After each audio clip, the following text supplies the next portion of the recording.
25. Yule Ball Double Feature. Ah, Atlas, Aurora, Septima, Dumbledore greeted with a kind smile. Albus, Aurora greeted with a smile as well. I would offer you a hand to shake but both of mine seem to be occupied at the moment, I said. Dumbledore chuckled with twinkling eyes, so I can see. You three are simply radiant tonight. Septima curtsied, thank you, Headmaster. You are looking quite dashing yourself. Albus, dear, despite the event, there is no need for formalities, Dumbledore rebuked. Pink dusted Septima's cheeks, my apologies, Albus.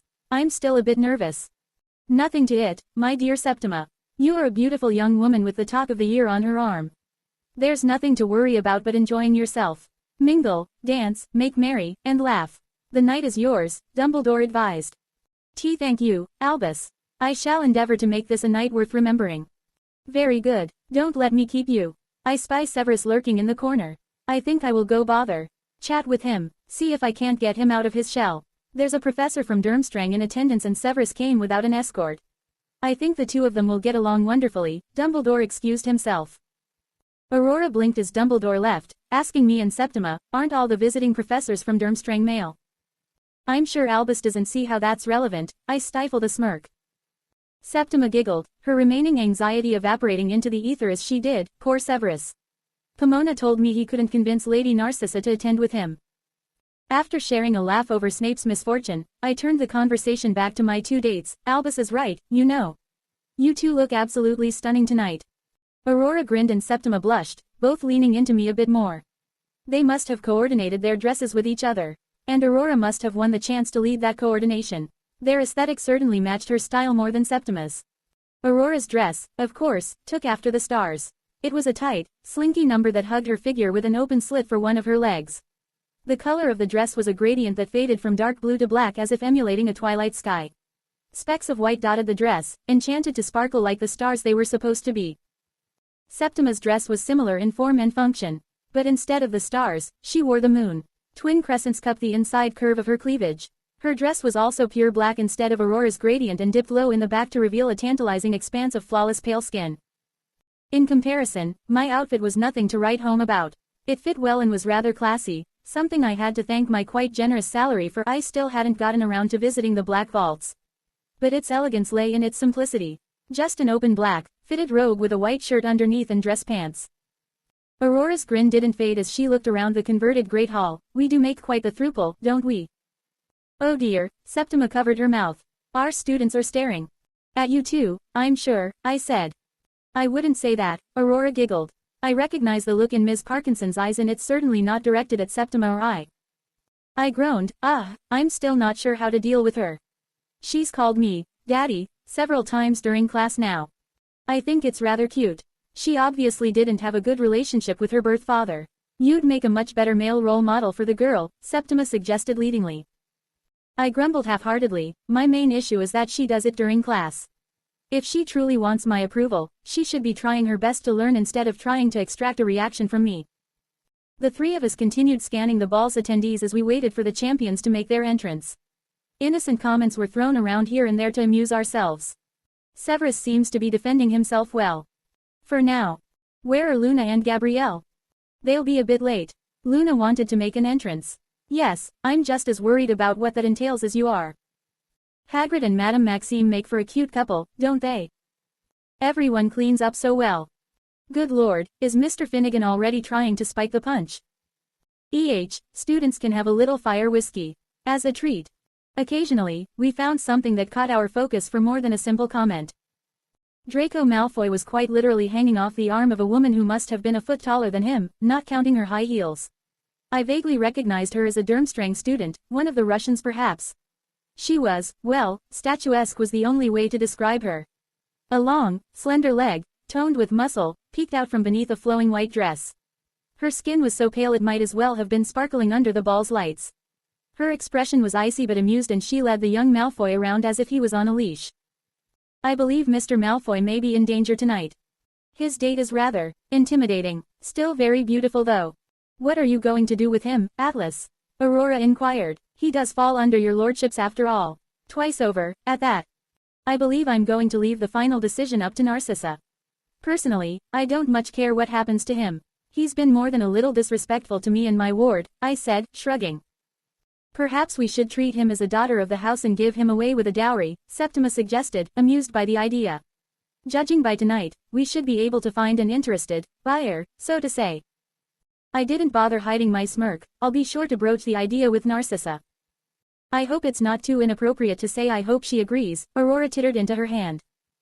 Eventually, the champions and their dates made their entrance, led by Professor McGonagall. Heather and Hermione looked spectacular, going for matching dresses like Septima and Aurora, though Hermione's was a periwinkle blue and Heather's was emerald green. All of the champions and their dates looked spectacular in fact. However, there was something I noticed with a frown. Fleur's date didn't appear to be at his best tonight. He was drooling, actually drooling, and couldn't seem to keep his hands to himself. Fleur herself alternated between glaring at her buffoonish date and scanning the crowd for something. She found it when her eyes landed on me. For a moment, they lit up. Then she settled into a glare even more scathing than the one she directed at her date. I winced. I'd probably have to do something to fix that. Fleur's date, a Ravenclaw I vaguely recognized but couldn't place with a name, looked only moments away from making a grab for Fleur's ass in his allure-driven days. Either of you see what I see? I asked my two dates. How the opening dance is about to devolve into a scene of sexual assault. Aurora growled, her eyes locked on Fleur's date. Yeah, I see it. Surely it won't be that bad. Septima tried to make up an excuse. Septima, he just tried to pinch her ass. In front of everyone, and Minerva, she had to swat his hand away. Not only is that just deplorable, but this is her night. She shouldn't have to deal with allure-stricken fools. Especially not as her date. Septima sighed, I suppose you're right. Divide and conquer. So long as you two don't mind adding a fourth. Of course not, Atlas. Go save an unfortunate Bella. Again, Aurora smirked at me. Just know that you owe us an extra dance each by the end of the night. And I'm not talking about the upright kind, Tilda. Before the opening dance could be started, the three of us approached the champions. Septima went to Minerva to stall and explain the situation to her. Aurora took Fleur's date, pulling him aside bodily and hitting him with a stream of water from her wand in an attempt to sober him up. I went to Fleur herself, smoothly taking the poor brain-addled boy's place at her side. Devil, Fleur hissed something that could have maybe passed for a greeting out of the corner of her mouth. I put on a smile. Hello, Fleur. It seems you'll get what you wanted after all. My generous dates and I decided that you were looking a bit uncomfortable. So we've come to your rescue. I'll be performing the opening dance with you in place of your unfortunately incapacitated date. I had it under control. Did you? I asked with a raised eyebrow. Fleur faltered. Well, he would not have gotten far. She calmed herself and cleared her throat. Ahem. Still, it is good to see you've come to your senses. Now, you shall be escorting the most beautiful woman here. Rejoice, fiend. This is more of a charity case than anything else, I smirked, deliberately pushing Fleur's buttons. Aurora and Septima are still my official dates. With you, it's more like, I'm doing you a favor out of the goodness of my heart. How dare you? Fleur let out a scandalized, gasping whisper. You brute, you barbarian, you contemptuous fool, I shall see you drawn and quartered for your insolence. I glared at her slightly. I will leave you here to dance by yourself, Fleur. I enjoy our little games but don't push it. Threatening to have me tortured is going too far. Suitably chastised, Fleur looked down. I'm sorry. Why you just make me so angry sometimes. If it makes you feel better, I do think you're one of the most beautiful women here. You are the belle of the ball, quite literally. Fleur preened, bouncing back. I am, aren't I? And how lucky you are to have that belle on your arm. I patted her hand condescendingly. Of course, dear. The luckiest man here.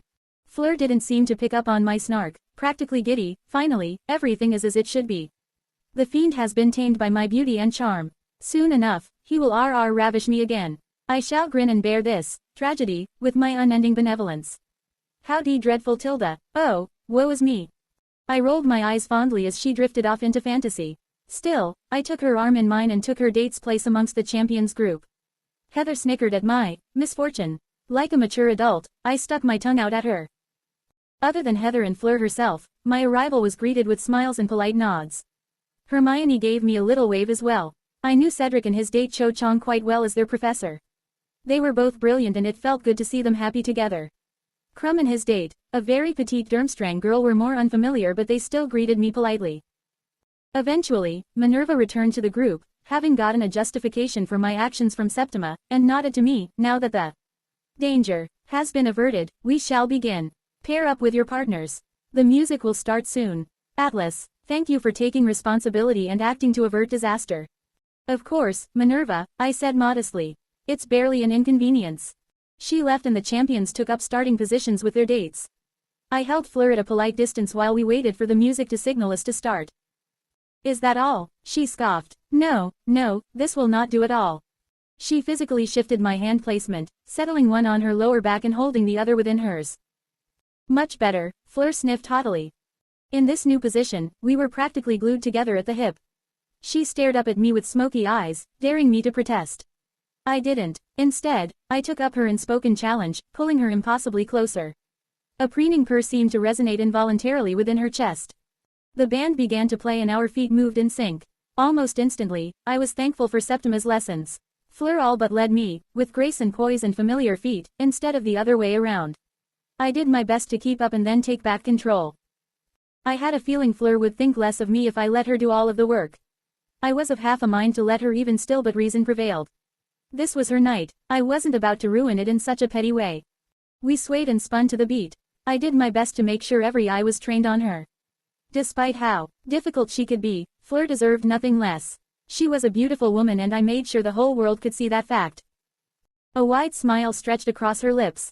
So lost in the moment, Fleur let her allure billow out around us. There would be no denying her tonight. Even the other champions disappeared before a happy Vila in her element.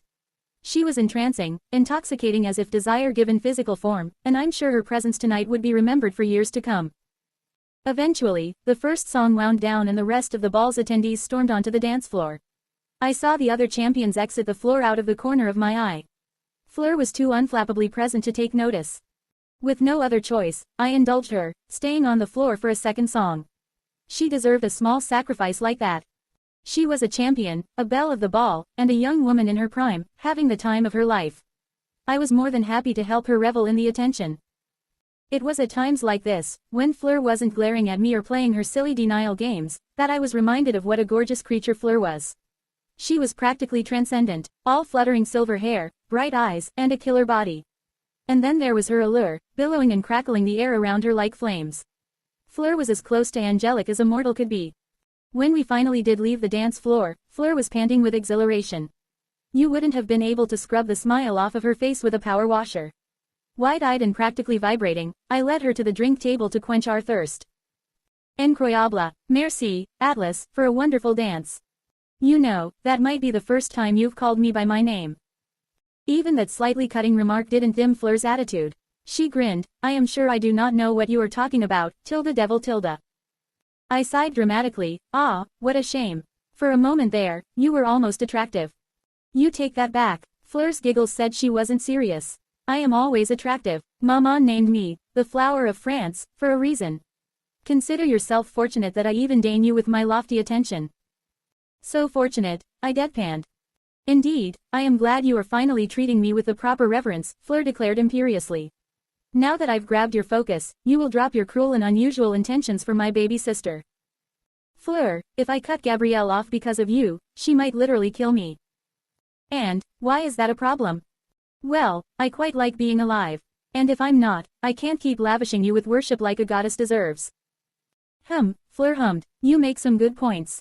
I would not like to lose such a devoted worshipper now that you've finally acknowledged my beauty and greatness. Very well, swear yourself to me and I shall make it my duty to ensure your intentions are pure. Yeah, I'm not going to do that, I refused up front. Wah, but you must, Fleur sputtered. Fleur, I reasoned, your sister loves me, and she's not the only one. Don't you love her enough to trust her judgment? If not, what about Septima's? Or your own? Fleur huffed, turning away in denial, HMPH. I don't know what makes you think I'm in love with you. Sighing, I conceded this topic, let's not get into this right now. Enjoy tonight, Fleur, as Dumbledore told me earlier, dance, mingle, make merry, and laugh. The night is yours. I turned to leave and Fleur hurried to stop me. Wait. Why you are leaving me? I have 2 other dates to pay attention to, I reminded her. You're welcome to join us but they deserve to have fun just as much as you do. She worried at her lip for a moment before resolving herself and regaining some of her usual spunk. I shall join you. Rejoice, beast. I chuckled to myself. Girl, Septima and Aurora are going to eat you alive. I must prepare, Fleur said, shuddering. This is punch, yes.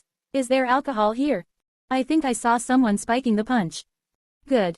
She spooned herself a cup and drained it just as quickly. After a few deep breaths, she went back for another. This cup she sipped from delicately. I am ready to meet your mistresses, devil. I snorted, if anything, you're the mistress. Fleur turned her nose up at me, then I shall be the best mistress of them all. The kind that even the main wife loves and cherishes. Is that so? I smirked. Well, you can bring that up with Septima then. We made our way through the throng of ball attendees, smiling and making nice as we did. Fleur was still the center of attention. And for good reason too. Grace incarnate, she glided across the floor, her feet barely seeming to touch down. Her allure was back under control, tightly coiled around her. It was just enough to attract attention and give those close a taste of what she really was. I gave Septima and Aurora short pecks when we reached them. I brought company. Aurora smirked, eyeing Fleur up and down like a predator, so we see Tilda. Just in time, Atlas dear, Septima said, drawing me back into a more fierce kiss while Fleur simply watched. I believe Luna and Gabrielle are about to make their entrance. I blinked, just as shaken by that information as I was by the kiss. How do you know? Luna does have a certain way with things, doesn't she? Septima's eyes might as well have twinkled with how smug she was. I'm not going to like this, am I? I groaned. My baby sister has been enlisted in this entrance, Fleur asked, suddenly just as worried as I was. That is what Luna has told me. Will that be a problem? It was Fleur's turn to groan, almost certainly. Gabrielle brings a unique flavor of mischief to everything she's involved in. Oh, I'm sure you two are overreacting, Aurora tried to reassure us. Fleur and I just fixed her with a pair of flat gazes and said nothing. And that's when the strings and horns and woodwinds started. Ode to joy. Well, I suppose it is Yule and Christmas isn't far off, Septima expressed, mildly surprised. A whole symphony cut across the great hall, interrupting the Weird Sisters, the band that was playing the ball. People looked around, wondering where the additional music was coming from. Leaves of holly began to fall from the ceiling. As the ode reached its first crescendo, Luna made her entrance. Blimey, a grey-horned bibbledygonker. How'd she tame that? Hagrid's booming voice cut through the symphony. Luna appeared from somewhere. She rode into the great hall on a great goat-looking creature. One the size of a small car. Its horns could have easily gored even Hagrid, and Luna sat on its back like all was right in the world. It pulled a large log that had been set ablaze, roaring with flame as if a bonfire. A gigantic bough of mistletoe was held in the beast's mouth. It was also flying, stepping on air as if it was solid ground. Because why not? A line of unopened butterbeer bottles marched in behind Luna. The bottles began to distribute themselves as Luna and her steed pranced around the room above everyone's heads. She did a couple of laps to make sure everyone had a bottle or two or three and then stopped, perched atop a goat that was perched atop thin air beneath the Yule Ball's chandelier. The music reached its second crescendo and ghostly voices began to sing along. Literally, as it turned out. Looking around the fringes of the Great Hall, I could see that Luna had enlisted the Hogwarts ghosts into her entrance scheme. With the opera joining the orchestra, the second missing member of my coven made her entrance. Gabrielle Delacour flew into the ball on wings of fire. She was also clad in what had to be the skimpiest, thinnest excuse for a white dress I'd ever seen. It wasn't so much a matter of flashing her panties as it was not to flash them. The part covering her breasts might as well have been made of string. A flaming halo sits around her head and I just about cotton on to what Luna's trying to do. Angel, someone gasps. Avila Angel. Blessed be this day. Surprisingly enough, there actually seemed to be some Christian wizards in the crowd. Most of them were Muggle-born, but I saw an odd pure blood here and there reacting the same way. Though they were mostly the ones visiting from Durmstrang, so maybe that had something to do with it. Luna, I hissed when Gabrielle joined her beneath the chandelier. Get down from there. Okay, Luna cheerfully agreed. But why? Oh, where do I even start? I asked rhetorically. The beginning is usually a good place, Luna helpfully informed. I dragged my palm down my face. Just come down here before Minerva starts to yell at us. Please. Okay, come on, Angriel, Mush, Prancer. Thankfully, Luna complied, descending from the air without leaving the back of her colossal goat. Her mount stopped in front of me and Luna hopped off, landing lightly on her feet. She skipped over to me, innocent as can be. Gabrielle descended as well. She was immediately pulled to the side by Fleur, who began lecturing her in rapid French while Gabrielle just giggled at her sister. This is just so unnecessarily extra, Luna, I said. And please get rid of that log before someone gets hurt. But it's the Yule log. Luna complained. It's an important part of Yule traditions. So long as it burns, the festivities can't end. And how long is it supposed to burn? 12 days. So you're supposed to be the Yule spirit? I asked, trying to work through Luna's thought process. Yep, I couldn't find a goat but I thought a grey-horned bibbledygonker worked just as well. It certainly fits, I deadpanned. And the butterbeer? Luna beamed at me, you can't have Yule without ale. Don't be silly, Atlas. Right, so you're Yule, and I assume Gabrielle is supposed to be the Christmas spirit. Or just an angel. I wasn't aware she was Christian. Luna blinked, I don't see what that has to do with anything. She's just exercising her Veela heritage. It's not her fault if people mistake her for an angel. She's just a winged Veela who happens to be celebrating Christmas. I nodded along, of course, of course. Her entrance wasn't designed to evoke religious awe at all. Because that would be rather silly and inconsiderate, wouldn't it? Luna stared at me blankly for a moment. Yes, it would. I'm glad we agree. Well, if you wanted to make an entrance, you certainly succeeded. Thank you. Luna bounced back to her usual smile. But now you have to clean all of this up. And put that burning log somewhere else. This is a classy event, Luna. Be respectful to the ones who spent so much time planning and putting it together, I lectured lightly. Ah Tilda, Luna deflated before trying one last thing. Before I do, can I have a kiss? In front of everyone like this? I raised an eyebrow, looking around at everyone watching. We are underneath mistletoe, Luna pointed up at her goat that was chewing on the bough of mistletoe with a blank stare. Don't worry, I've already cleaned it of nargles. Sighing, I conceded. I leaned down to plant a small peck on Luna's lips. She hummed happily, accepting my peace offering. Feminine, Oz rang out from the watching crowd. Then she snapped her fingers, calling her mount down to her. Come on, Prancer. We've got cleanup to do. I thank the stars that Luna was willing to humor and listen to me on this. I could already see Professor McGonagall glaring at me out of the corner of my eye, promising without words that I would regret it if she had to step in to take care of Luna. When it didn't come to that, she gave a satisfied nod and went back to enjoying chaperoning the ball. With the excitement seemingly over, people went back to their business, enjoying the ball and the fun little distraction Luna and Gabrielle had provided. I shook my head fondly, marveling at the events that had come to surround me in a mere semester's time. Then again, this was Hogwarts. Nothing was ever boring in this castle. With Luna temporarily occupied and probably unable to get into trouble, I returned to my dates. Fleur was still lecturing Gabrielle and my other two dates were watching with open amusement. I slipped between them, putting an arm around each. Is this going as poorly as it looks to be? I stage whispered. It is not going poorly. Fleur snapped. Gabby will listen to me on this. This nonsense. She will see reason and know that she cannot go about exposing herself like some common harlot. There is nothing common about me, Sister Tilda, about us Tilda, Gabrielle purred. It is most definitely going poorly, Aurora deadpanned. Of course, there isn't, Fleur declared, agreeing with her sister and yet continuing her argument. We are Veela, magnificent, but that is all the more reason we should not be giving away free shows like this. Save it for your beloved, Gabby.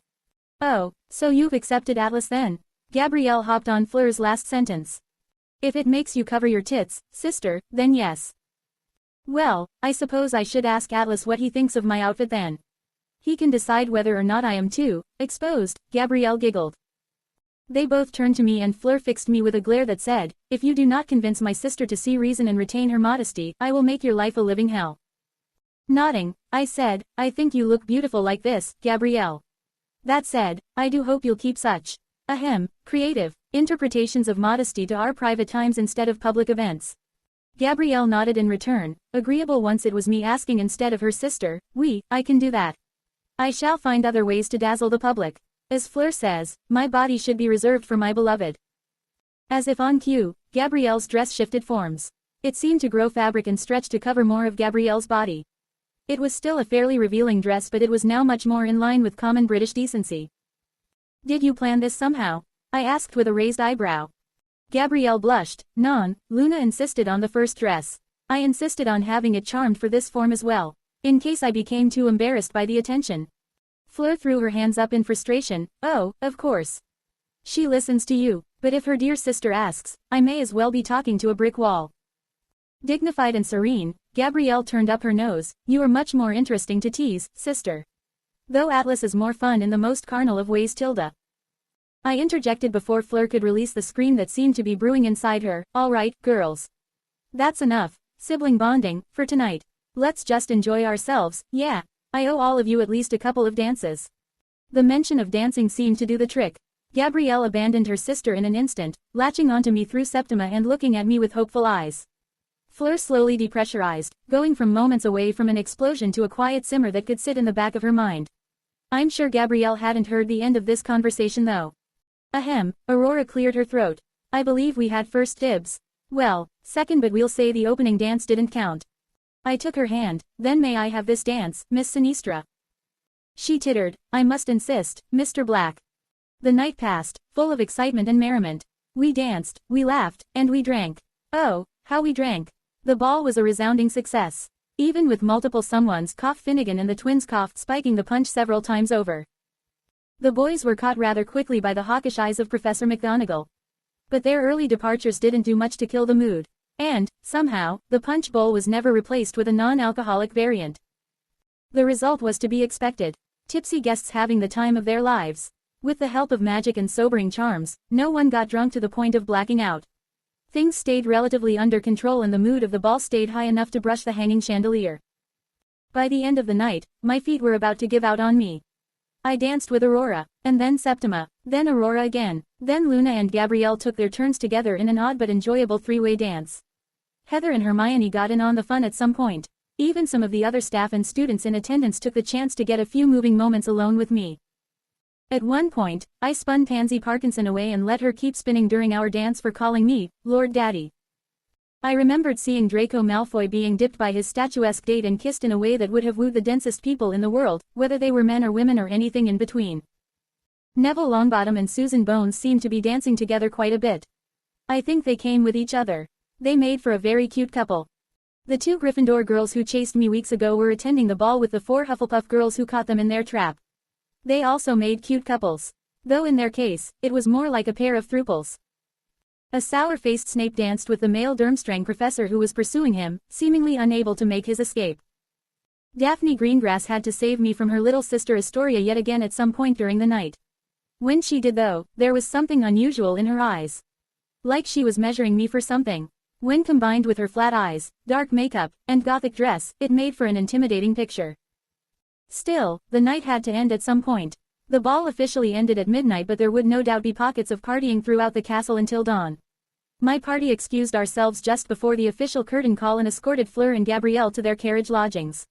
We also escorted Luna back to my room to keep Bella company. Septima and Aurora had seemingly decided beforehand that my night wasn't over just yet. They led me up to the astronomy tower, a place I assumed would be one of the persisting pockets of partying. As we climbed the final stairs to the spire, that assumption seemed as if it would be proven correct.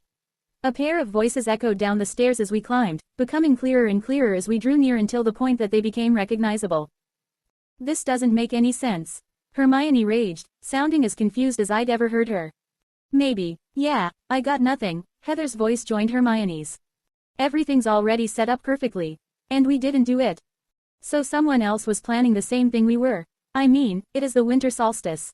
It has to be a popular ritual date, right? But this exact ritual, it's not rare but it's not exactly common knowledge either. I had to order a book from Norway to find it. And it's still not something to be done lightly. It's a big commitment. Anyone who isn't in a situation very similar to ours would hesitate. Who could possibly have done this? Aurora cleared her throat as we came to a stop at the top of the astronomy tower. That would be us.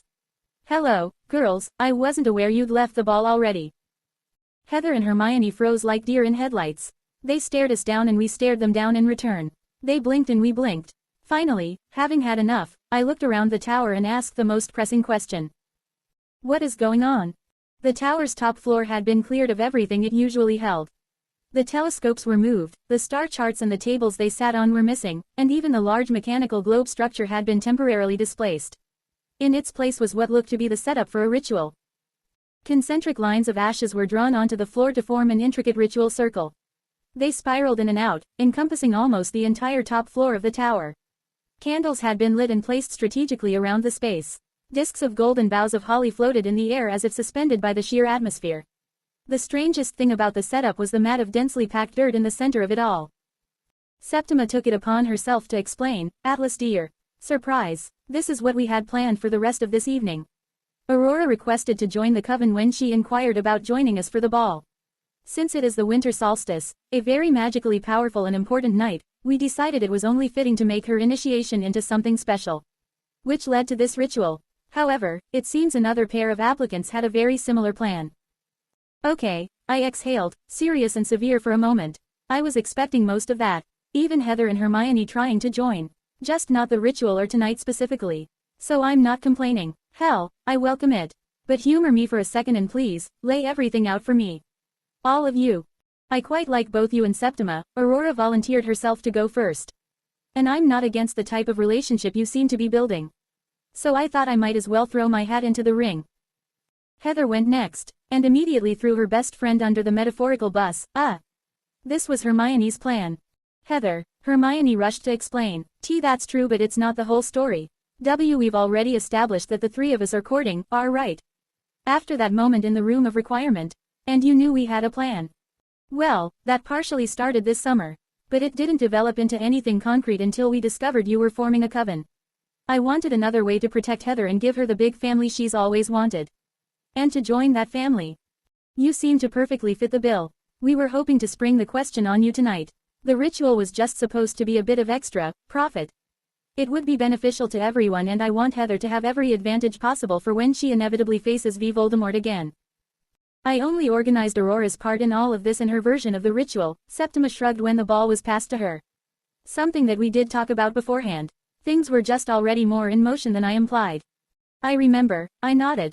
You were very calculating about the whole thing. Talking about what benefits, connections, and advantages Aurora would bring to our blossoming coven. Almost cold, my dear. Septima huffed at my smirk. There was another conversation planned once we got up here. I wouldn't just force this decision on you, Atlas. You, of course, have as much final say in our coven as I do. Perhaps more since it bears your name for the moment. Well, your old name.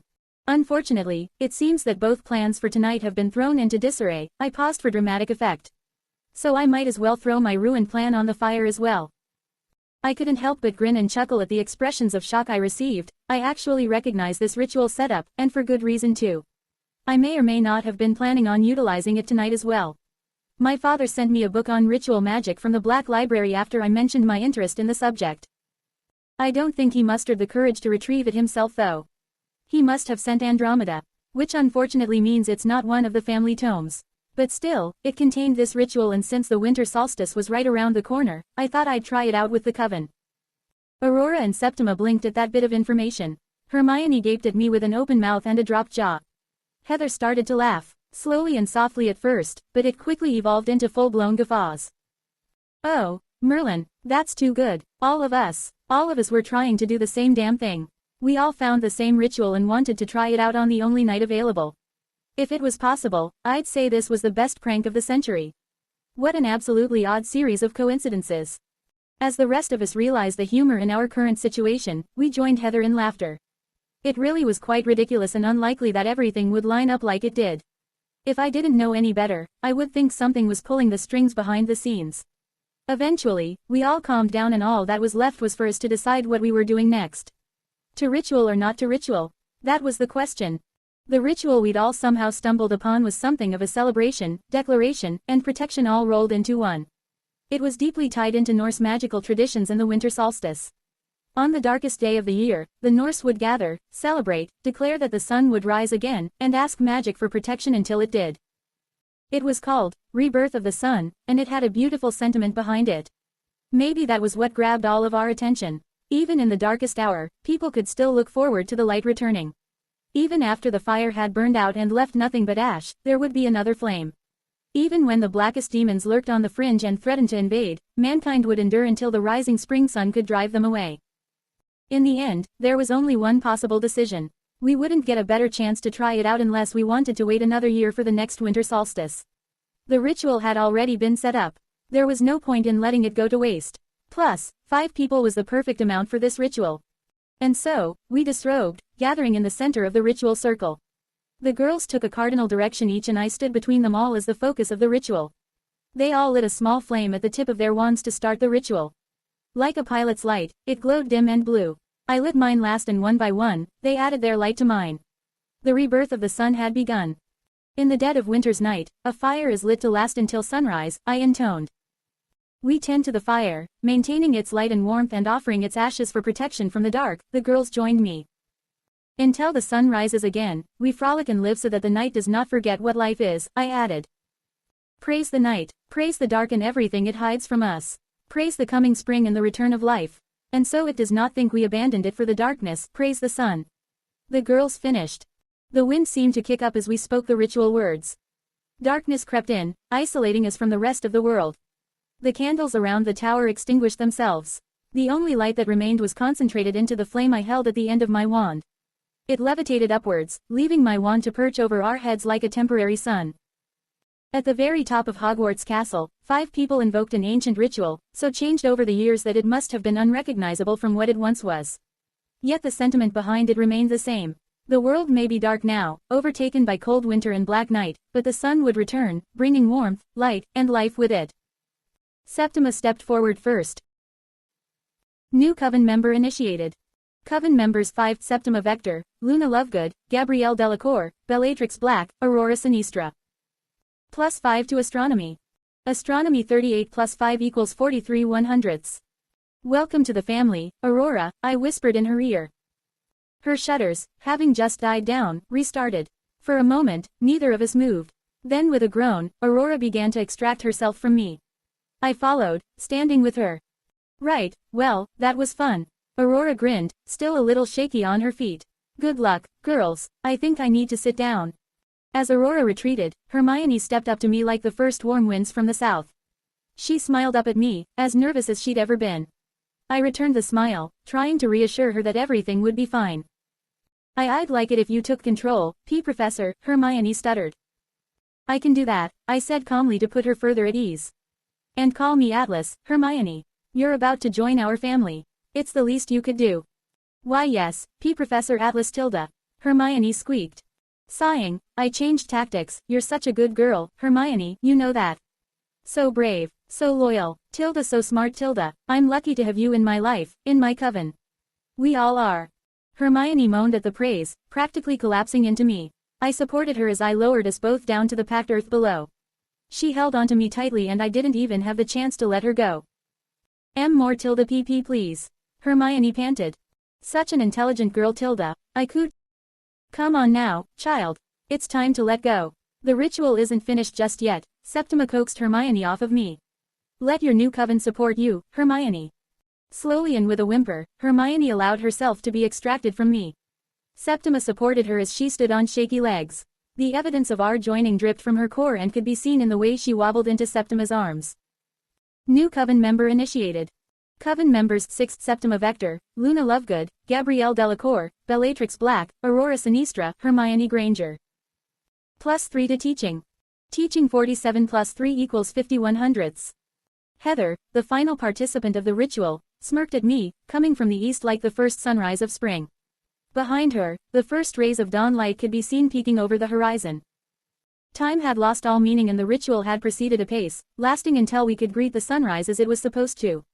The temporary sun above our heads was on its last legs. Its purpose was nearly spent, providing us with just enough light to see the morning creeping up on us. You know, you're kind of scary, Atlas. Leaving a poor young girl in a sorry state like that. Ooh Tilda, it gives me Tilda shivers Tilda, Heather purred. Having second thoughts? I asked, just to be sure. Heather blinked. What? No, I want to do this even more now that I've seen what you're capable of. I paused and then nodded. Yep, that makes perfect sense when it comes to you, Heather. How would you prefer to do this? Heather pretended to think for a moment before grinning. Surprise me Tilda. I can do that. Accio Heather's hair. Wait. Give me a second. I wasn't read why Tilda. I ignored Heather's giggling squeal. She landed within my reach and I fisted my hand in her hair, making her crane her head back to look up at me. My other hand grasped her hip, pulling her flush against my body. Heather did her best to smirk despite the blush on her cheeks. See careful with the hair, teach Tilda. Ignoring her lackluster attempt at conversation, I of my essence. Mine did the same for hers. Danger, luck, and broken fate seemed to swirl around us. New coven member initiated. Coven members 7th Septima Vector, Luna Lovegood, Gabrielle Delacour, Bellatrix Black, Aurora Sinistra, Hermione Granger, Heather Potter. +4 to luck. Luck 45 + 4 = 49 100ths. Ritual completed. New perk unlocked. Winter's Chosen. You are one of Winter's chosen, meant to see the world into a new spring, +5 to all stats. Body 38 plus 5 equals 43 100s plus, mind 46 plus 5 equals 51 100s plus, soul 41 plus 5 equals 46 100s plus. Unexpected consequences detected. Due to the ritual rebirth of the sun and the newly established coven bond, Heather Potter's connection to has been smothered by Winter's darkness. I blinked. What the actual hell? Instead of basking in the afterglow, I looked around as if expecting the unexpected consequences to make themselves known. Imagine my surprise when they did. Away from all of us, something had materialized within the astronomy tower. It was horrific, an ugly thing that looked and felt like an affront to magic and nature. It was as if something had taken a fetus and twisted it past the point of recognition. The fetus lay there, huddled in on itself as if the very world was burning it until it started to cry. Its cries attracted the attention of the others. I was the first to find words for what we were witnessing. What the hell is that? I don't know, but I kinda really want to kill it, Heather responded. That cannot be natural, Hermione stuttered, having taken the time I was with Heather to recover somewhat. It's like it took this form to try and gain sympathy. Some kind of survival instinct. A magical creature perhaps, Septima mused. Wait, did that thing come from me? My scar's bleeding. It only does that around Voldemort, Heather shuddered in disgust. The rest of us weren't far behind. What an abomination, Aurora added her 2 cents. If there were ever a baby I would stop, it would be that thing. I don't think it's actually a baby, Hermione said. Like Professor Vector said, I think it just took that form. Kill it, Heather decided, stone-faced as our still-connected state was forgotten for the moment. Kill it with fire. As if on cue, the first rays of morning light reached the top of the astronomy tower not a moment later. They crept across the floor toward the twisted fetus. The instant they made contact, the fetus let out an ungodly screech. Purged by light and whatever remained of our ritual, the fetus began to smoke and burn to ash. Well, Heather said once there was nothing left but white ash. That takes care of that problem. So who's up for round 2? I looked at her incredulously. How can you possibly still be horny? Hey, I only got 1 orgasm. Hermione got at least 3. Round 2 seems only fair to me, Heather defended herself. Seeing the considering looks on Septima and Hermione's faces and the grin on Aurora's, I knew this wasn't a battle I was going to win. I groaned, feeling my body protest. Stay strong, little Atlas. Just think of this as another form of the grind.